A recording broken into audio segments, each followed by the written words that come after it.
So Unit 11, Fundamentals of Organic Compounds.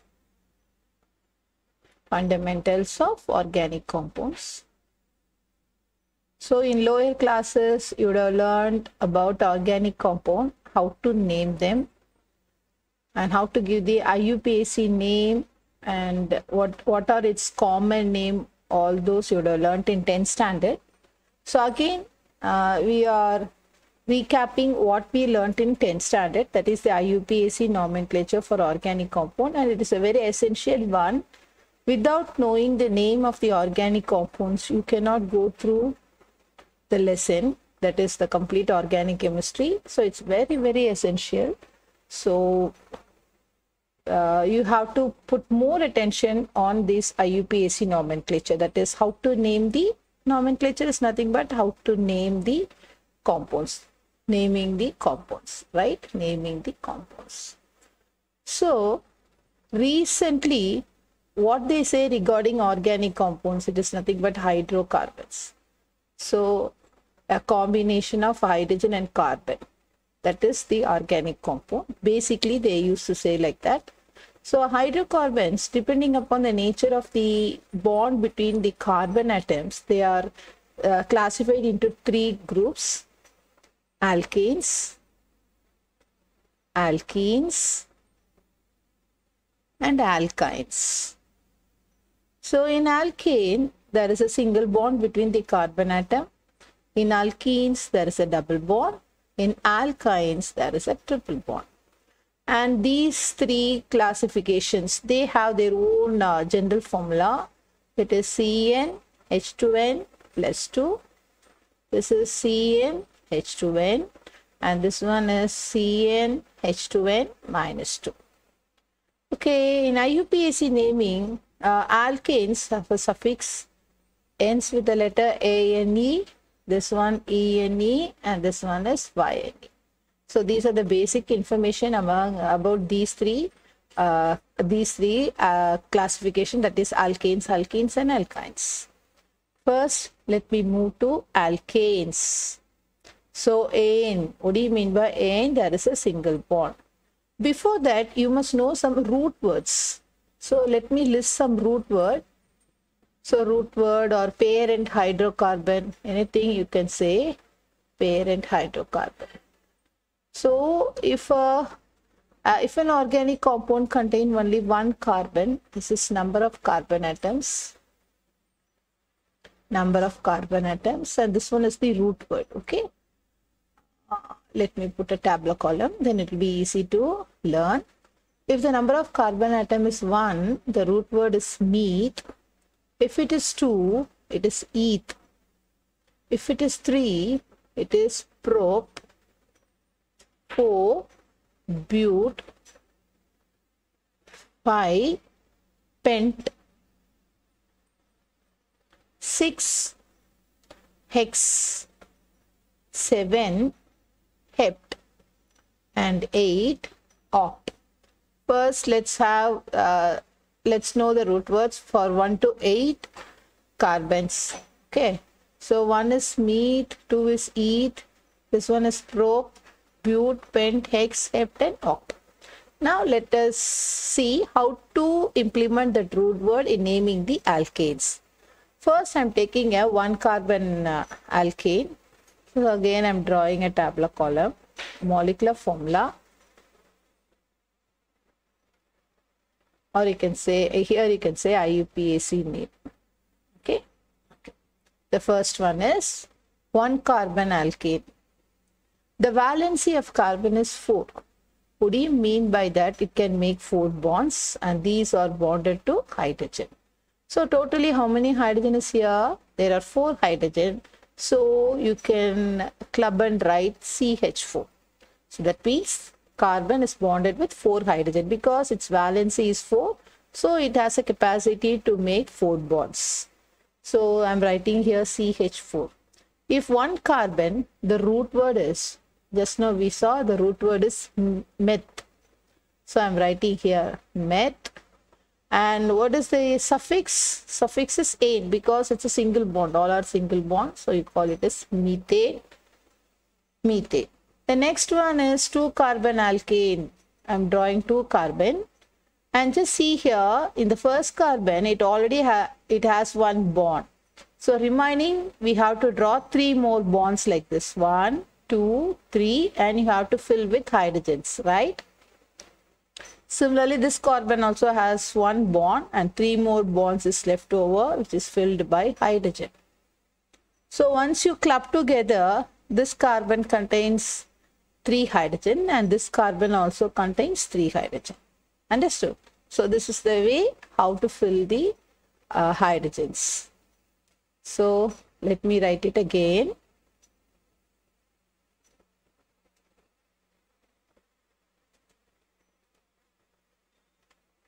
So here 2 carbon, this carbon already have 1 bond. So 3 more bond is left over and it is filled with hydrogen. Similarly here also 1 bond is there, 3 hydrogen should be fully satisfied. If there is 2 carbon, you call it as eth, right? And the suffix is ane because it is an alkane, because there is a single bond. Whenever there is a single bond, you have to end with the letter ane. Next, I am moving to 3-carbon alkane. So 3 carbon, come on, tell me how many bonds is here? So it has only 1 bond. So the remaining 3 bonds are filled with hydrogens. Now come to the second carbon, be careful. The second carbon contains 2 bonds. So you are supposed to fill with 2 more hydrogens. Then come to the third carbon, it has only 1 bond. So you have to write how many hydrogens? Yes, it's 3. If it is 3, the root word is prop. Since all the bonds are single bond, it gets the suffix ane. So this is propane. Similarly, let us write the 4-membered alkane. So again, the same concept. 1 bond is there, so 3 hydrogen. For this carbon, you have 2 bonds on the either sides. So I'm writing CH2. The same process here, CH2. Finally, it has only 1 bond. This carbon contains only 1 bond. So I'm just filling with 3 hydrogens. Since the number of carbon atom is 4, you call it as butane. Similarly, I'm coming to the 5-carbon alkane. So this is the 5-carbon alkane. Now I'm filling with hydrogens. Already it has 1 bond, so 3 hydrogen I should write. This carbon contains only 2 bonds, so I have to write CH2. Similarly, this carbon also has 2 bonds, so I'm going to write CH2. Again here CH2, whereas coming to the last carbon, it has only 1 bond. So let me write it as CH3. And this compound name is pentane. Pent means 5 carbon and all the bonds are single. So you get the suffix ane, pentane. So I think so you can understand how to name the alkanes. Next, I am moving to alkenes. How to name alkenes. The other name for alkene is olefins. This olefins, right? Here the IUPAC ends with the letter ENE. The suffix is ENE. So in order to make a double bond, we must need at least 2 carbon. Only then you can draw a double bond. With 1 carbon, we cannot do that, right? 1 carbon, you can draw only a single bond. If you have at least 2 carbon only, then you can write this double bond. So 2 carbon double bond. Now we go through this carbon. So this carbon contains 2 bond. So it's enough to write 2 hydrogen. That's by satisfying the valency of carbon 4. Here again come back, this carbon contains 2 bond, so you have to write only CH2. If the 2 carbon is there, the root word is eth, right? And there is a double bond, so the suffix is ene. So ethene or the common name is ethylene. The common name is ethylene and this is the IUPAC name. And this one is the common name. Next, I'm coming to 3 carbon and I'm drawing a double bond here. Now let's fill with hydrogen. Already this carbon contains 2 bond. Valency is 4. So 4 minus 2 is 2. So I'm writing 2 here. I'm coming here. Here I have 3 bonds, so 1 hydrogen I should write. Here it's only 1 bond, so I have to write H3. So 3 carbon means prop, and there is a double bond, so it ends with the letter with the suffix -ene, propene. Next I am drawing 4 carbon atoms.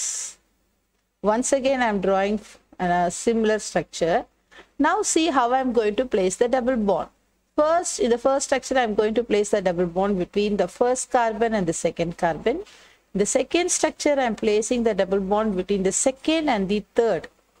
Right? That's the difference. And I am going to fill with hydrogens. And one thing I want to remind you, alkenes means don't think all the bonds will be double bond. In that complete structure, there may be 1 or 2 or 3, not all the bonds. 1, 2 or 3 double bonds will be there. Here I am showing alkenes with only 1 double bond. Okay. If you have 2 double bond, there is a slight change in the IUPAC naming. That I'll tell you later. So all the bonds won't be double bond. Barely any one of the bond, 1 or 2 will have a double bond. That's all. Now you see here, I'm going to fill with hydrogens. Here already 2 bonds is there, so I'm going to write H2. Whereas in this carbon, I have 3 bonds, so only 1 hydrogen I can write here. Whereas this carbon contains 2 bonds, 1 and 2. So I'm going to write H2. Here there's only 1 bond, so I'm going to write H3. Similarly, I'm going to fill up the next molecule. Here it is H3, or 3 bonds is there, H. Again, this carbon also has 3 bonds, H. It has only, this carbon contains only 1 bond, so let me write it as H3. Listen, here 4 carbon is here, so let me write but, and double bond is there, ene. Similarly, here also I have 4 carbon, so I'm writing the root word but, and there's a double bond, ene. See here, both has the same name, but there is some difference in their structure. Yes. Here, the double bond is placed between the first carbon and the second carbon, whereas here the double bond is present between second and the third. So the least number should be right. So 1 butene, not 2 butene, 1. So you have to find out where the double bond is there, and you have to write that least number, 1. Here it is 2 and 3, so this becomes 2 butene. So the name will be same, but the position of the double bond will differ. So that gives a correct structure. By giving an IUPAC name, you can draw the correct structure, right? So the next, I'm moving to alkenes with 2 double bonds. Till now, we got examples, alkenes having only 1 double bond. Next, we are moving to examples, alkenes having 2 double bonds. Okay. So there's a slight change in IUPAC naming. Let me show you now. I'm drawing 4 carbon and double bond here. Again, 1 more double bond here. Let me number it. 1, 2, 3, 4. Let me fill with hydrogens. H2. Here 3 bonds is there. So H. Here also H. Here it is H2. So on seeing this molecular formula, you find there are 4 carbon is there. So the root word is but. And there is 2 enes. Here 1 ene is there. That is, in 1 there is an ene. Again, in 3 there is an ene. So once you combine these 2, it becomes 1, 3 diene, because both are same, right? So I'm writing 1, 3, 2 enes is there. So I'm writing diene. So this is the suffix which should be written after but. Instead of but, you have to add the letter A, buta. Whereas here you are using only but, the root word is but. Whereas here the root word what you have to add is buta. Buta indicates it has more than 1 double bond.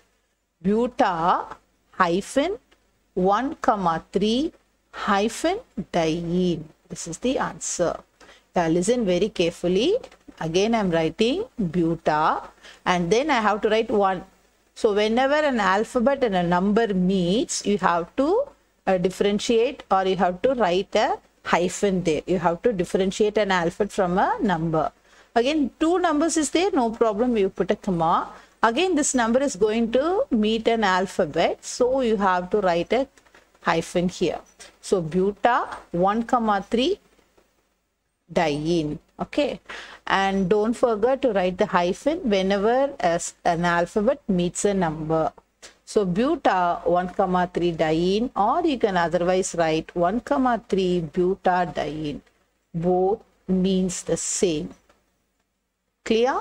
So let's try to write penta 1,3 diene. If the name is like this, how to write the molecular formula?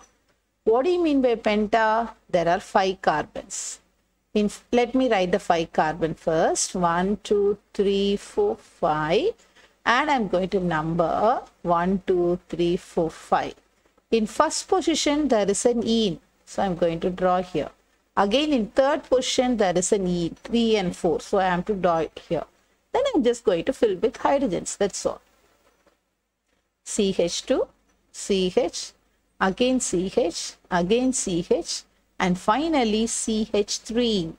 So this is the structure for penta 1,3 diene. So we have seen how to name alkenes with 1 double bond and alkenes with 2 double bonds.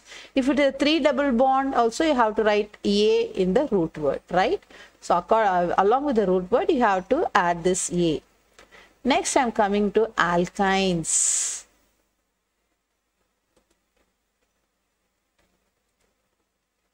Next, I'm coming to alkynes.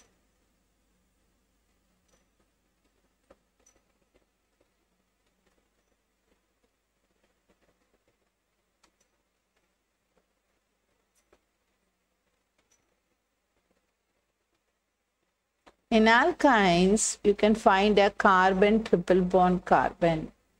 Okay, this is the thing what you can find. So in order to draw a triple bond carbon, we need at least 2 carbon. The simplest alkyne is, already there is 3 bonds is there, so I'm going to write H. Here also this carbon contains 3 bonds, so I'm going to write H.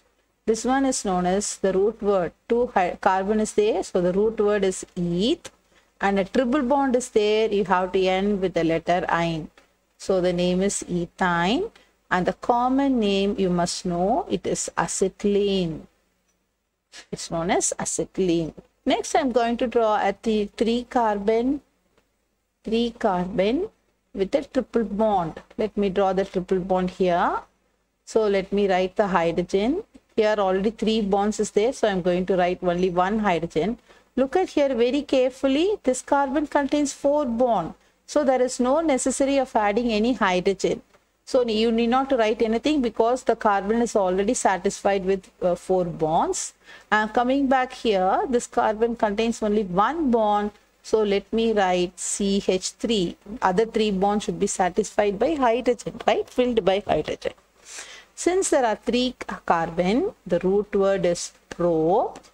And there is a triple bond, so it ends with the letter ine. So propyne. Similarly, let me draw 4 carbon. Again, one more 4 carbon. Here I am drawing a triple bond in the first carbon, and here I am drawing a triple bond in the second carbon. The same type of examples we saw in alkenes. Same way we are going to write for alkynes also. So the first carbon already it contains 3 bonds, so only 1 hydrogen should be written here. And this second carbon contains 4 bonds, so need not to write any hydrogen.